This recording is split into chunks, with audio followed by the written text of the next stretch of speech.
చెప్పింది ఏంటంటే ఇక్కడ లోకం ఉంది కదా, లోకంలో అన్ని ఉన్నాయి. కూర్చోండి అంత కనబట్టి. లోకంలో ద్వేషము, పగలు, కోపము, కొట్లాట, నేత్రాశ, టీవీ ఎక్కువ బొమ్మలు చూడడము, ఫోన్ చూడడము, గేమ్స్ ఆడడము అన్నీ ఉన్నాయి. కానీ అవి తండ్రి యొద్ద నుంచి రాలా. ఎవరు పుట్టించారు వాటిని? సాతాను. ఎందుకనే మనం తప్పుడు త్రోవలోకి వెళ్ళిపోవాలి. అయితే లోకంలో ఉన్నాం, మనం ఉన్నాం లోకంలో. అయితే లోకంలో మనలో అన్ని కూడా వచ్చేసినాయి. అయితే జీసస్ ఉన్నాడు, జీసస్ మన దగ్గర ఉన్నాడు. కానీ లోకం నుండి మనము వేరు చేయలేకపోతున్నాం. జీసస్ ఇక్కడ మన దగ్గర ఉన్నా కానీ మనము వేరు చేయలేకపోతున్నాం. ఎందుకనంటే మనలో వాక్యము లేదు. ఇప్పుడు అన్నాలు చూడండి ఏం చేస్తారంటే, అన్నాలు చెప్పింది ఏంటంటే ఇక్కడ లోకం ఉంది కదా, లోకంలో అన్ని ఉన్నాయి. కూర్చోండి అంత కనబట్టి.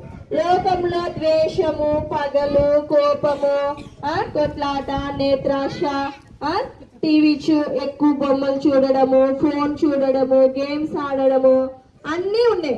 కానీ అవి తండ్రి యొద్ద నుంచి రాలా. ఎవరు పుట్టించారు వాటిని? సాతాను. ఎందుకనే మనం తప్పుడు త్రోవలోకి వెళ్ళిపోవాలి.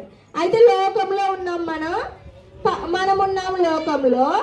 అయితే లోకంలో మనలో అన్ని కూడా వచ్చేసినాయి.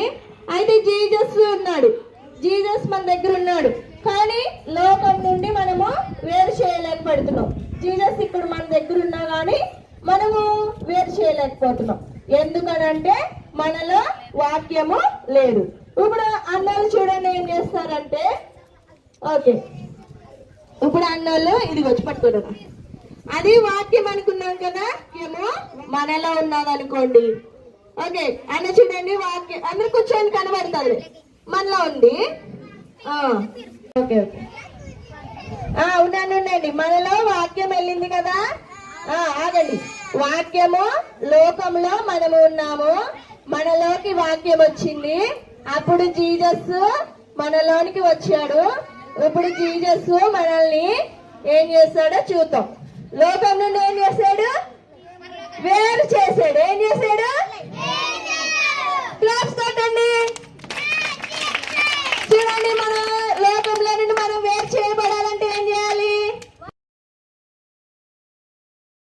ఓకే ఉండండి, మనలో వాక్యం వెళ్ళింది కదా. ఆగండి, వాక్యము లోకంలో మనము ఉన్నాము, మనలోకి వాక్యం వచ్చింది. అప్పుడు జీసస్ మనలోనికి వచ్చాడు. ఇప్పుడు జీసస్ మనల్ని ఏం చేస్తాడో చూద్దాం. లోకం నుండి ఏం చేశాడు? వేరు చేశాడు. ఏం చేశాడు?